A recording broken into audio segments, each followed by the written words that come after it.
Okay, I was talking about acyl chlorides. It's C double bond O and Cl, और उसका hydrolysis होता था, water के साथ रिएक्शन होता था, and what would happen was कि जो Cl होता था, that would change into OH, carboxylic acid बन जाता था, और plus HCl प्रोड्यूस होता था. This thing over here, acyl chloride, they had a very vigorous reaction. ठीक है, it's a very fast and vigorous reaction that would take place. और उस रिएक्शन के अंदर होता था कि you had even with cold water, ठीक है, the reaction was very vigorous.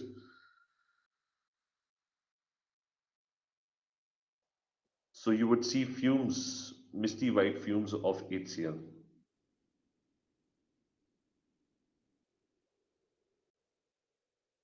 So misty, that was the observation for this reaction.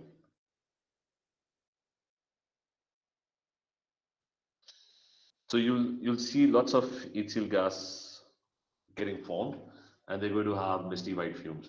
Uh, तो जो तीसरा हाइड्रोलिसिस था ना, compared to chlorobenzene and halogenoalkanes, ये वाला जो क्लोरीन का कंपाउंड है, it had a vigorous reaction. Now उसकी explanation और इस reaction का ना, इस particular reaction का mechanism. Now the first thing is, why does it have a vigorous reaction? So it all depends on this thing.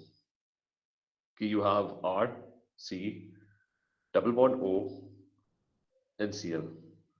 Now the thing over here is that the carbon atom over here has a very strong positive charge. Why is it a very strong positive charge? पहले explanation लिख लेते हैं कि that carbon is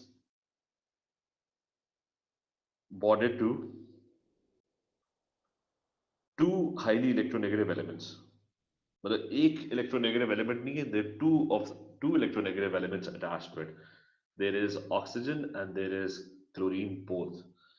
The two highly electronegative elements.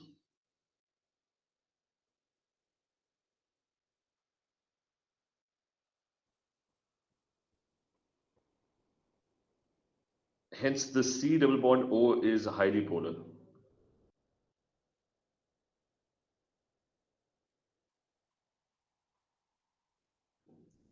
So there's a very strong partial positive charge. Oxygen के ऊपर partial negative होगा, Cl के ऊपर भी partial negative होगा, but the carbon is going to be very electron deficient क्योंकि दो electronegative elements हैं which and both of them are pulling electrons away from that particular carbon atom. So it's highly polar. So the carbon atom has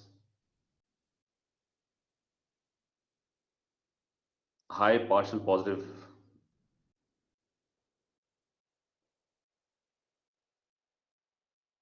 So it has a high partial positive charge density and attracts nucleophiles very strongly. यानी इसके अंदर आपको OH-1 ions डालने की भी जरूरत नहीं है. The nucleophiles are going to get attracted very strongly.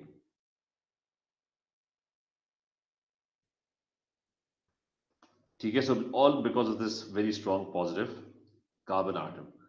तो इसका mechanism, the mechanism of the hydrolysis, this is called a nucleophilic addition elimination reaction. ये एक mechanism है जो आपको extra याद रखना होगा. So this is known as nucleophilic addition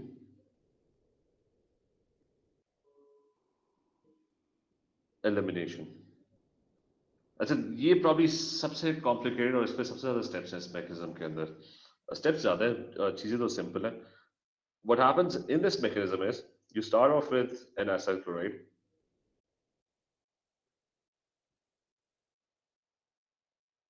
अच्छा, you start off with an acyl chloride, cetyl bond O, and there is OH. ठीक है, you start off with an acyl chloride. The carbon is highly polar, so this is a very strong partial positive carbon atom in the middle. Water का molecule पहले आता है, ठीक है. Water is the nucleophile.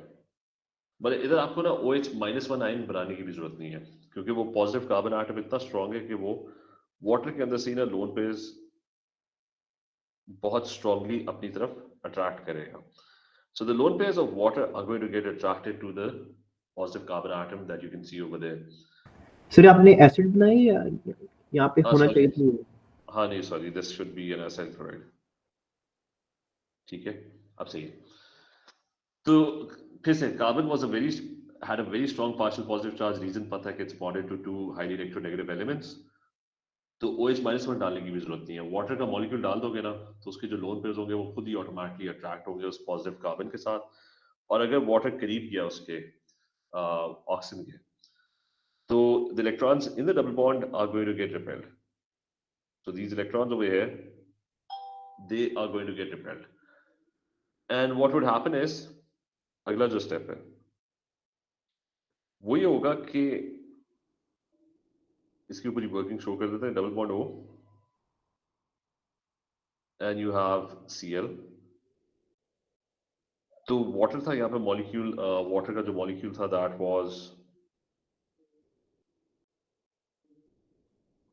that was attacking that carbon atom, right? अच्छा, now what would happen कि ये electrons ऊपर गए तो इधर डबल बॉन्ड जो है ना that changes into a single bond. वो पीछे एक ही बॉन्ड रहेंगे और ऊपर ना इलेक्ट्रॉन्स इकट्ठे हो गए क्योंकि वाटर के लोन पेयर्स की वजह से. वाटर के लोन पेयर्स आ रहे थे तो उसके डबल बॉन्ड के इलेक्ट्रॉन्स जो है ना वो फर्दर रिपेल हो रहे थे, तो वो सारे ऊपर जमा हो गए और वाटर का लोन पेयर जाके उस कार्बन पॉजिटिव के साथ जुड़ गया. तो यहाँ पे ना water is going to bond with that carbon atom. और वाटर के ऊपर ना there's going to be a positive charge क्योंकि वाटर के लोन पेयर चले गए, वो कार्बन ने अपनी तरफ खींच लिए, कार्बन ने अपने साथ बॉन्ड कर लिया. सो the oxygen in water is now electron deficient क्योंकि उसके इलेक्ट्रॉन्स इसके साथ चले गए. तो फिर से मैं रिपीट कर रहा हूँ. A water molecule was coming in, lone pairs attracted very strongly to this positive carbon atom. तो ऑक्सीजन के लोन पेयर्स आके इसके साथ बॉन्ड करके कार्बन के साथ, so the oxygen over here became positively charge. और इसके इलेक्ट्रॉन जब इधर आए तो इसके इलेक्ट्रॉन्स फर्दर रिपेल हो गए तो oxygen over here became got a negative charge. ठीक है, यहाँ तक क्लियर है? तहा, अहमद, फरजान, क्लियर है?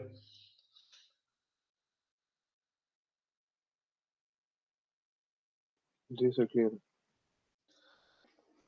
अब उससे अगला जो पार्ट है दैट इज कि दिस बॉन्ड डजंट ब्रेक क्योंकि डबल बॉन्ड था ना, मतलब आधा बॉन्ड ऊपर रिपेल हो गए, बाकी आधा बॉन्ड वहीं का वहीं है. In the next step what happens is कि ये जो इलेक्ट्रॉन्स ऊपर गए थे ना ये वापस आते हैं and they form the double bond back again क्योंकि वहां पे जाके आगे कोई जाने की जगह नहीं है तो वो इवेंचुअली टाइम के बाद वापस ही आ जाएंगे. और अगर वो वापस आए और and they reform the double bond तो उनकी रिपल्शन की वजह से क्लोरीन जो है पहली इलेक्ट्रोनेगेटिव था, वो इलेक्ट्रॉन लेके जाना चाहता था तो वो क्लोरीन के इलेक्ट्रॉन्स ना रिपेल होंगे और क्लोरीन साइड पे टूट के अलग हो जाएगा. So this is what actually happens कि सी और ओ का जो डबल बॉन्ड है ना वो दोबारा बन जाता है और नीचे क्या चीज जुड़ी हुई है? नीचे वाटर जुड़ा हुआ है. ठीक है, और वाटर भी जुड़ा हुआ है, उसका एक लोन पे गायब है तो वाटर भी पॉजिटिव है and the Cl minus 1 has now broken away. ठीक है, so this is the next step that happens कि ऑक्सीजन के जो इलेक्ट्रॉन्स यहाँ पे इकट्ठे हो गए थे they all came back, they form the double bond back again. उनकी रिपल्शन की वजह से ना Cl इवेंचुअली ब्रोक ऑफ और Cl minus 1 वो चला गया. और फिर आखिरी स्टेप है वो ये कि वाटर को अपना ना लोन पे वापस चाहिए क्योंकि वाटर अभी पॉजिटिव हुआ हुआ है, कार्बन ले गया था उसके इलेक्ट्रॉन्स को. So that's the last step. तो वो किससे अपने इलेक्ट्रॉन्स वापस लेगा कि उसके पास H है. ठीक है, so the last step is कि वाटर का मॉलिक्यूल जो है वो अपने लोन पेयर्स वापस H से मांग लेगा कि H से अपने इलेक्ट्रॉन्स वापस ले लेगा. H किधर जाएगा? H Cl के साथ जाके जुड़ जाएगा. ठीक है, that's going to be the last step and your final mechanism for this reaction is कि बस फाइनल जो है वो तो प्रोडक्ट बन गया कि you would have RC double bond O and you going to have OH क्योंकि वाटर का H चला गया और प्लस HCl फॉर्म होगा. That would be the misty white fumes of HCl that are going to be formed. So this is the entire reaction mechanism और ये important है. ठीक है, this is an A levels mechanism. You have to remember everything about this. ठीक है, you have to remember the curly arrows, the partial positive negative, किसके electrons किधर जा रहे हैं. ठीक है, तो ये probably सबसे ज़्यादा complicated mechanism है. बाकी सारे बड़े simple होते थे, वो एक ही step होता था, इसमें steps थोड़े ज़्यादा है. तो I'm just going to repeat lone phase ion water के उसके electrons further repel हुए, वो ऑक्सीजन नेगेटिव हो गया, वाटर पॉजिटिव हो गया क्योंकि उसका लोन पे जाके जुड़ गया कार्बन के साथ. ऑक्सीजन के इलेक्ट्रॉन्स वापस आए, Cl इलेक्ट्रॉन्स लेके साइड पे हो गया, and then that Cl-1 attracted the H, और क्योंकि ऑक्सीजन को इलेक्ट्रॉन्स चाहिए था अपने वापस, उसने H से इलेक्ट्रॉन्स वापस बोरो किए, H+1 बना, उसने Cl से इलेक्ट्रॉन्स Cl को अपने साथ जोड़ लिया, and that ended up forming HCl. So is this mechanism clear to everyone? Saru clear? Fatma, is this clear? Mohammed, Risha, Musa, clear है?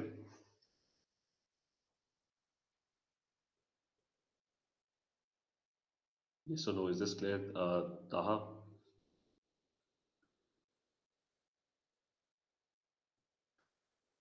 चलिए ठीक है. अच्छा, जस्ट रिमेंबर वो हाइड्रोलिसिस वाला पार्ट है ना, उसके अंदर ये वाला पार्ट हम मिस कर गए थे. ये वो क्लास खत्म हो गई थी, हमने पहले दो किए थे क्लोरोबेंजीन, कि अगर क्लोरीन बेंजीन के साथ है. सो रिमेंबर दैट कि हाइड्रोलिसिस वुड नॉट हैपन, उसकी रीजन मैंने बताई थी. फिर आपके हैलोजेनो एल्केन्स है जिसमें SN1 SN2, लेकिन वो भी हाइड्रोलिसिस आराम आराम से होता है. You need NaOH aqueous and reflux. और एसिल क्लोराइड्स है, एसिल क्लोराइड्स का हाइड्रोलिसिस बहुत विगरस होता है, और सारी रीजन उसका ये जो कार्बन पॉजिटिव है, it has a very strong positive charge, जिसकी वजह से the mechanism happens very very quickly. चलो कमिंग बैक, ये बीच में एक चीज मिसिंग थी. लास्ट टाइम हम एसिड्स पढ़ रहे थे जो कि हमने खत्म कर लिया था. अब जो कंपैरिजन करना है, we going to do a comparison of bases. ठीक है, that's the next thing we going to study.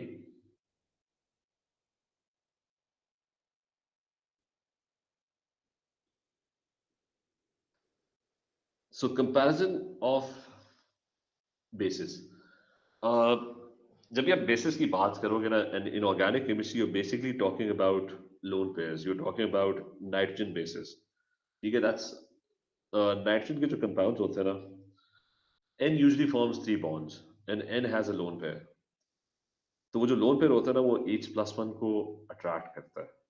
ठीक है, there's going to be some attraction, and the lone pairs on N accept H+1 ions.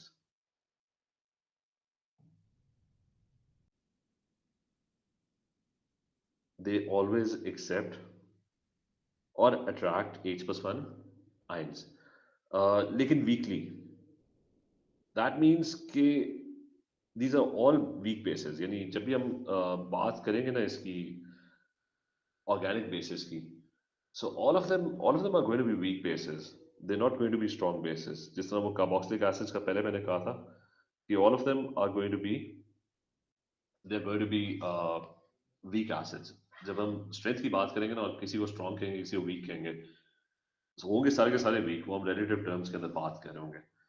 तो so this thing, N के पास lone pairs है. अगर तो N के पास लोन पेयर्स नहीं है, तो फिर वो एज अ बेस एक्ट नहीं कर सकता, लेकिन most of the time N के ऊपर लोन पेयर्स होंगे. अच्छा, नाउ ये कितने डिफरेंट टाइप्स के नाइट्रोजन कंपाउंड्स आपके पास है. You have amides, that's the first one. Amides जो होते हैं ना, that's serial bond O and N and H. Amides के अंदर ये ग्रुप होता है. ठीक है, सो दीज आर एमाइड्स. ठीक है, दैट्स नंबर वन.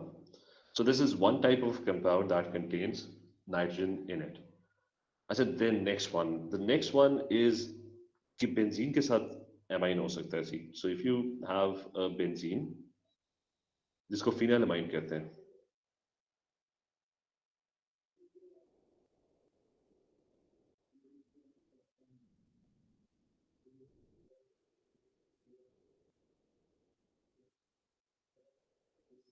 सो या फिनाइल अमाइंस, इधर भी एन के ऊपर मैं लोन पेज डाल देता हूँ. अच्छा, so phenyl amines are also a nitrogen compound. अच्छा, एक हम बीच में ना अमोनिया वैसे बीच में डाल देते हैं एज अ रेफरेंस, जिस तरह हमने उसमें वाटर को डाला था एज अ रेफरेंस. ठीक है, so that is just for reference. And the last one is an alkylamine. It's a carbon chain, and that carbon chain has NH2 attached to it.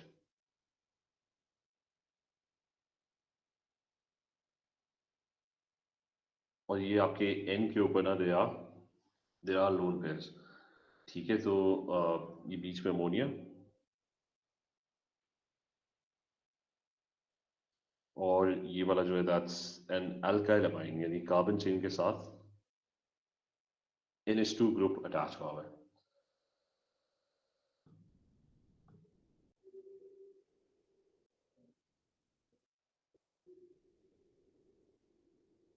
अच्छा, तो ये चार कंपाउंड्स हैं आपके पास. अब इनके बीच में ना कंपैरिजन होगा. The first one is not basic at all. पहले तो वो देख लेते हैं कि स्ट्रेंथ कहाँ से कहाँ की तरफ इंक्रीज हो रही है. So you start from the left and you go to the right. ठीक है, सो ये जो राइट वाले ना दीज आर स्ट्रॉन्ग बेसिस,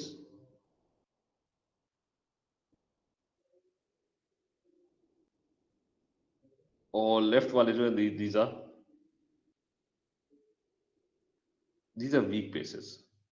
ठीक है, इनका बेसिक बिहेवियर जो है वो कम होगा. ये इस प्लस वन अट्रैक्ट नहीं करेगा. ठीक है, मतलब इसके करीब अगर एच प्लस वन घूम रहा होगा ना, इसका लोन पेयर जो होगा ना उस एच प्लस वन को खींच के अपनी तरफ नहीं लेके आना चाहता. ठीक है, फॉर सम रीजन.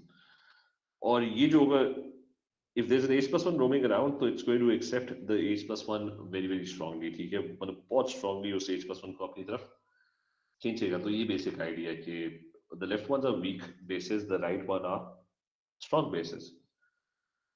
अब रीजन क्या है, why does this happen? सब कुछ इस लोन पेयर के ऊपर है कि लोन पेयर के ऊपर नेगेटिव चार्ज डेंसिटी अगर ज्यादा होगी, तो अगर तो नेगेटिव चार्ज यहाँ पे ज्यादा होगा तो वो इस पर्सन को ज्यादा स्ट्रांगली अट्रैक्ट करेगा. अगर नेगेटिव चार्ज कम होगा तो वो इस पर्सन को कम अट्रैक्ट करेगा. तो ये हम समरी लिख लेते हैं इसकी कि so it all depends on this lone pair.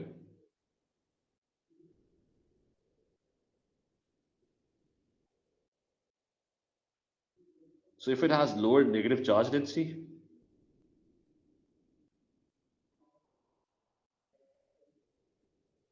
then it attracts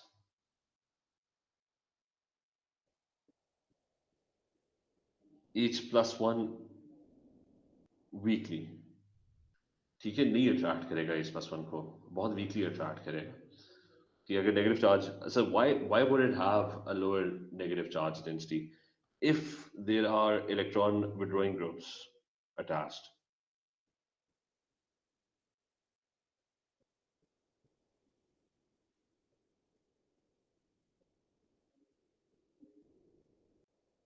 sir ये आप वीक वालों की बता रहे हैं? हाँ, ये मैंने पहला वीक का बताया कि अगर लोन पेयर ऑन एन, मैं अभी दोनों का बता रहा हूँ, मैं तो अभी जनरल बात कर रहा हूँ ना, कि एन के ऊपर लोन पेयर है. ठीक है, और इसके साथ कोई ऐसा ग्रुप अटैच हुआ है जो इलेक्ट्रॉन्स को विड्रॉ कर रहा है. ठीक है, तो लोन पेयर के ऊपर नेगेटिव चार्ज क्या हो जाएगा, कम हो जाएगा. कि अगर वो इलेक्ट्रॉन विड्रॉइंग ग्रुप है, ठीक है, there's an electron withdrawing group attached, so the lone pair on n has a lower charge density, negative charge density, then it won't attract H plus one. ठीक है, वो इस plus one को attract नहीं करेगा क्योंकि इलेक्ट्रॉन्स है ही नहीं यहाँ पे, वो खींच के अपनी तरफ ले गया. ठीक है, इज दिस आइडिया क्लियर? कहाँ क्लियर है? मूसा क्लियर है? Risha, is this clear? Yes, sir. अच्छा, उसी तरह फिर ऑपोजिट उसका, मतलब आपने ना क्वेश्चन किसी भी किस्म का आ सकता है. आपने बस देखना है कि उसका इलेक्ट्रॉन, वो जो ग्रुप है, दो तीन ही ग्रुप्स है, कि do they have electron donating effect और do they have electron withdrawing effect. तो इसका जो ऑपोजिट होगा वो ये होगा कि lone pair on N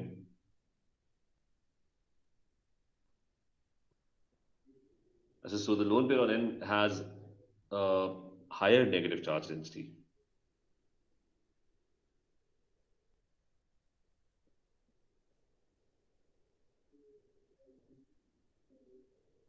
If it has higher negative charge density, तो um, फिर वो अट्रैक्ट करेगा H+1 को, attracts H+1 strongly.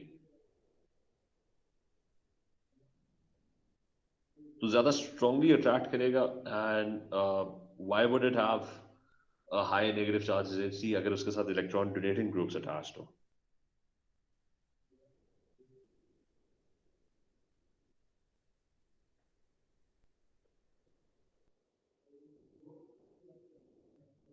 So if it has electron donating groups attached, so you have N, और let's say कोई group Y attached है, और Y जो है वो पुश कर रहा है इलेक्ट्रॉन्स, ठीक है, उसकी तरफ, तो लोन पेयर के ऊपर नेगेटिव चार्ज ज्यादा हो जाएगा, और नेगेटिव चार्ज ज्यादा होगा तो फिर वो ज्यादा स्ट्रांगली H+1 को अट्रैक्ट करेगा, ठीक है। So that's basically the whole summary कि ये क्यों नाइट्रोजन के जो कंपाउंड्स हैं चारों, इनमें एक बिल्कुल भी एज एन एसिड बिहेव नहीं कर रहा, और दूसरा जो है वो as strongly as an acid behave कर रहा है। तो सारों की एक्सप्लेनेशन हम लिख लेते हैं बारी बारी, और पूछेंगे वो आपसे, ठीक है। सो स्टार्टिंग विद एमाइड्स, तो इधर ही एमाइड्स का लिख लेते हैं कि what's wrong with amides, why are they not basic? So starting with the first one, ठीक है, why are amides not basic? तो amides का ये कि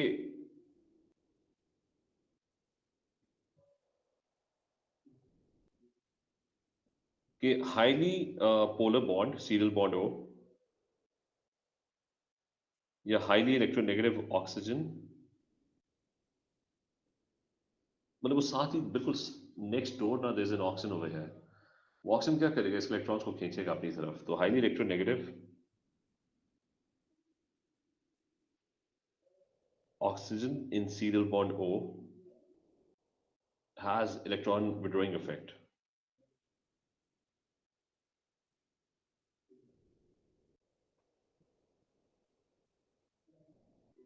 And if it has electron withdrawing effect, तो the lone pairs overlap with, तो इसके जो लोन पेयर होते हैं वो डबल बॉन्ड के साथ मिक्सअप हो जाते हैं, ठीक है, and they not available for attracting H+1 ions. तो the lone pairs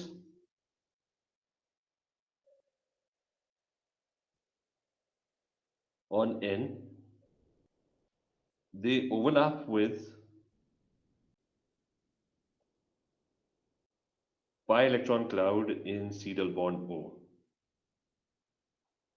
ठीक है। वो ऑक्सीजन ना उसके इलेक्ट्रॉन्स को खींच के अपने साथ उसने जोड़ लिया, ये बेसिकली हो रहा है यहाँ पे कि ये जो लोन पेयर्स हैं, these are getting pulled by that particular oxygen over there, तो वो जाके उसके साथ मिक्स हो जाते हैं, ठीक है, उसके pi electron cloud is double bond उसके साथ जाके मिक्सअप हो जाते हैं, and this decreases the charge density.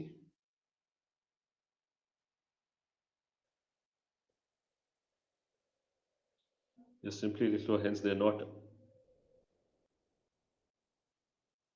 बल्कि hence they have lower charge density,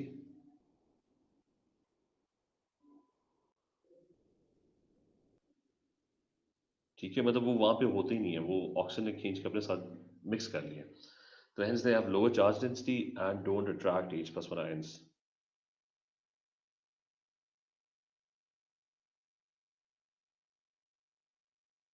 ठीक है। दैट्स द फर्स्ट वन, ठीक है, और ये उसकी एक्सप्लेनेशन है। Now moving to the second one, phenylamine में क्या होता है, फिनाइलमाइन के अंदर भी एग्जैक्टली कुछ इसी तरह चल रहा होता है कि इन फिनाइलमाइंस सेम थिंग कि, लेकिन इतना ज्यादा नहीं हो रहा होता, मतलब रिलेटिव स्ट्रेंथ, बेंजीन भी वही करता है, बेंजीन का बाई इलेक्ट्रॉन क्लाउड है, ठीक है, there is a cloud of electrons over here, and the lone pairs they kind of get mixed with that pi electron cloud, तो वो सारे के सारे ना इसके साथ मिक्सअप हो जाते हैं, तो अगेन वही मसला होता है कि they not fully available to attract H+1 ions. तो इसकी एक्सप्लेनेशन लिख लेते हैं ऊपर करके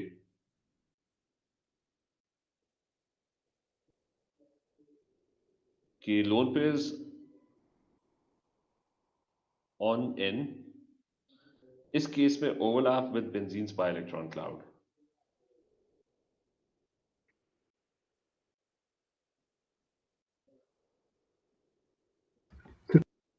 सर पैराग्राफ ही दिख रही। अच्छा सॉरी, अच्छा the overlap with benzene's pi electron cloud,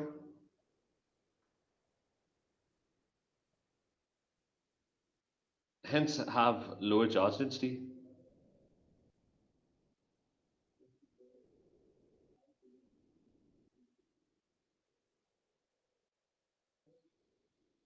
And there is less attraction for H plus one ions.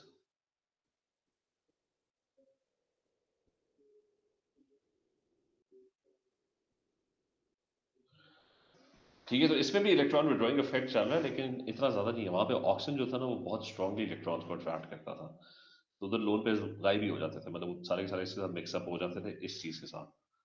तो वहां पे it was not basic at all. ठीक है, so this one was not not basic. ये मैंने कहीं वैसे लिखा हुआ है इसका नॉट बेसिक, मतलब ये साथ लिख लेना चाहिए कि this one, the first one is not basic at all.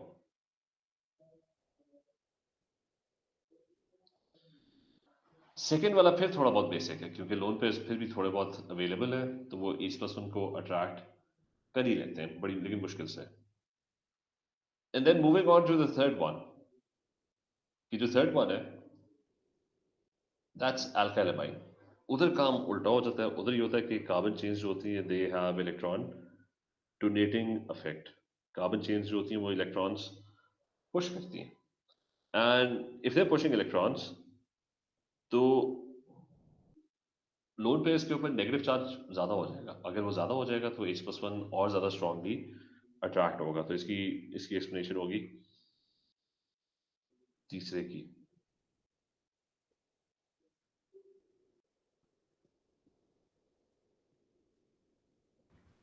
हम सर अमोनिया का नहीं कुछ नहीं। वो बस बीच में एज ए रेफरेंस है ना,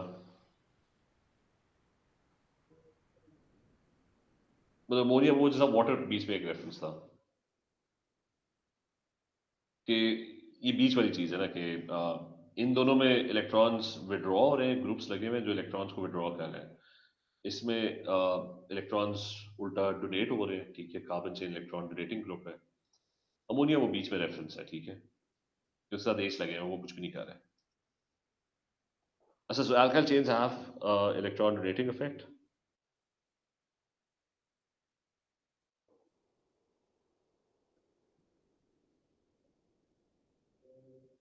which increase electron density on lone pair.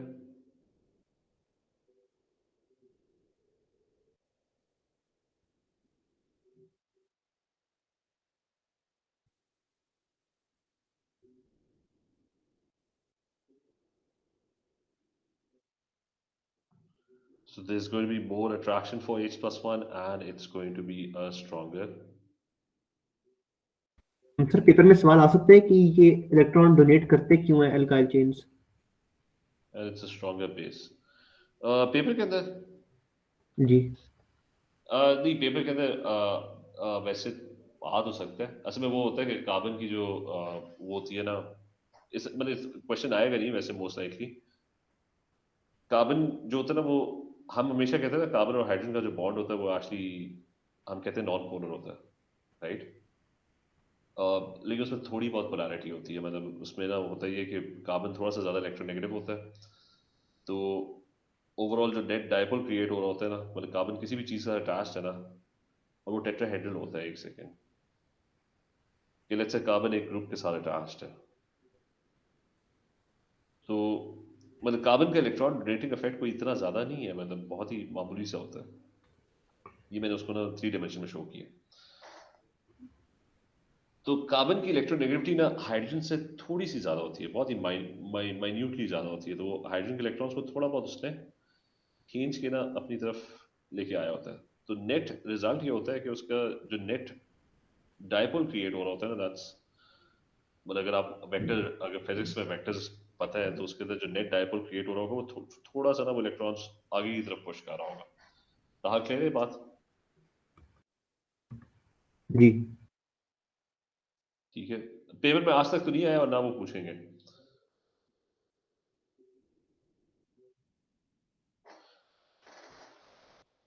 अच्छा, और एक और उसकी एक्सप्लेनेशन ये कि इलेक्ट्रॉन डोनेटिंग इफेक्ट है क्योंकि कार्बन के पास ना, मतलब ये तो हमें पता है कि कार्बन और हाइड्रोजन इलेक्ट्रोनेगेटिव एलिमेंट्स नहीं है, ठीक है। दूसरी रीजन, मतलब इनकी पुश करने की रीजन नहीं होती वो, दूसरा जो एटम होता है ना वो एक्चुअली इलेक्ट्रॉन्स पुल कर रहा होता है।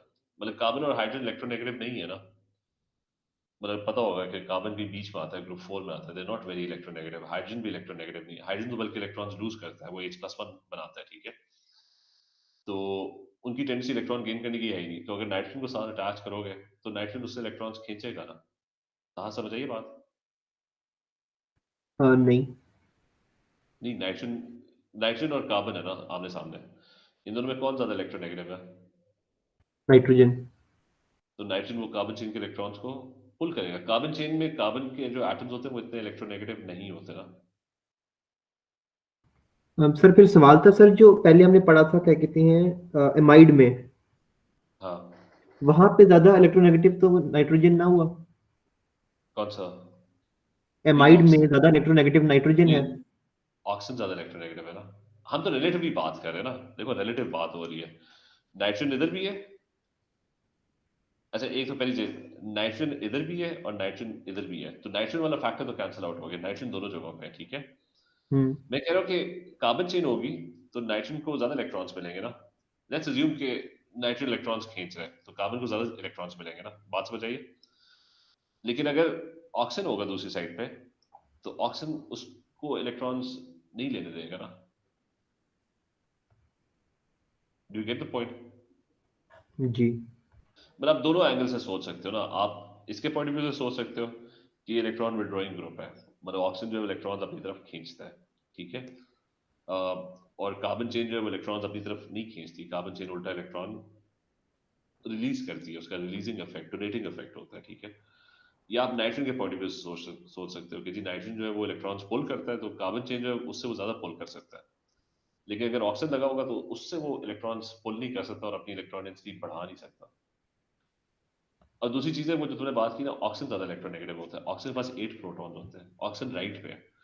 पीरियोडिक टेबल में जो एलिमेंट राइट पे होता है ना वो ज्यादा इलेक्ट्रोनेगेटिव होता है। Is this clear?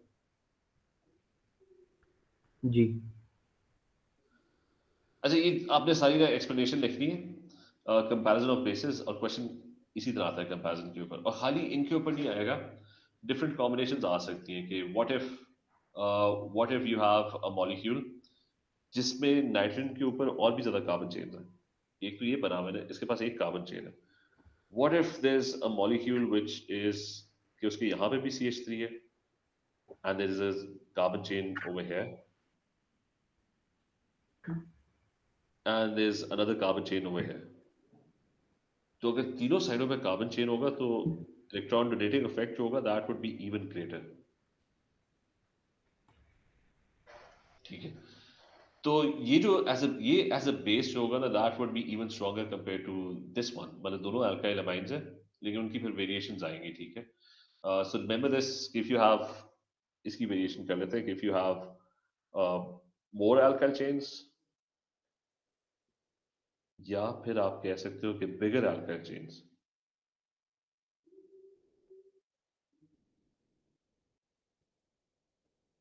मतलब अल्काइल चेन के साइज पे भी डिपेंड करता है, तो either you have more alkyl chains और you have bigger alkyl chains, so there's going to be more electron donating effect,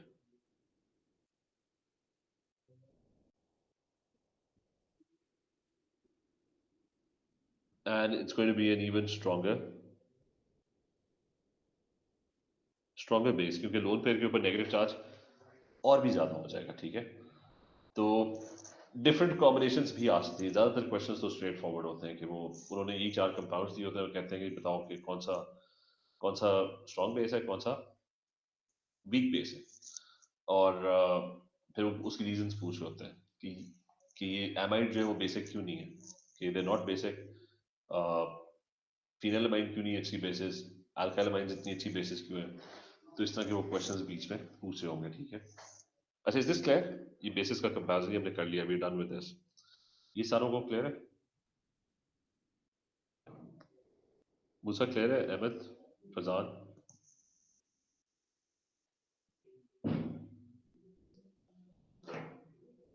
चलो ठीक है। तो ये हमने ना कंपैरिजन हमने कर लिया, हमने अच्छा I am just going to repeat recall कि इलेक्ट्रोफिलिक सब्स्टिट्यूशन का कंपैरिजन किया था हमने, उसमें सारे बेंजीन के जितने भी कंपाउंड्स हैं, वी डिड हाइड्रोलिसिस कंपैरिजन जिसमें एक रह गया था, वो भी हमने किया, कार्बोक्सिलिक एसिड्स का कंपैरिजन हमने किया और बेसिस का कंपैरिजन किया। तो मेरे ख्याल से 70-80% जो ऑर्गेनिक केमिस्ट्री है वो इसी के लिए रिवॉल्व करती है, इन 4-5 चीजों के लिए के इर्द गिर्द। बाकी जो चीजें हैं वो कम रहेगी, अब वो हम बस सिलेबस में देखेंगे, जो जो चीजें मिसिंग है वो बस हम कवर करेंगे। मेजर जो क्वेश्चंस आते हैं वो इन चीजों के ऊपर आते हैं, ठीक है, ये आपके मेजर क्वेश्चंस है। अब वो छोटी छोटी चीजें ना, कोई छोटे मोटे रिएक्शंस बीच में जो मिसिंग है वो बस हम कवर करेंगे, ठीक है। तो विल कंटिन्यू टुमारो देन। और कल मुझे बता दो कि कल आप लोग होंगे स्कूल या अभी क्वारंटाइन में हो आप लोग?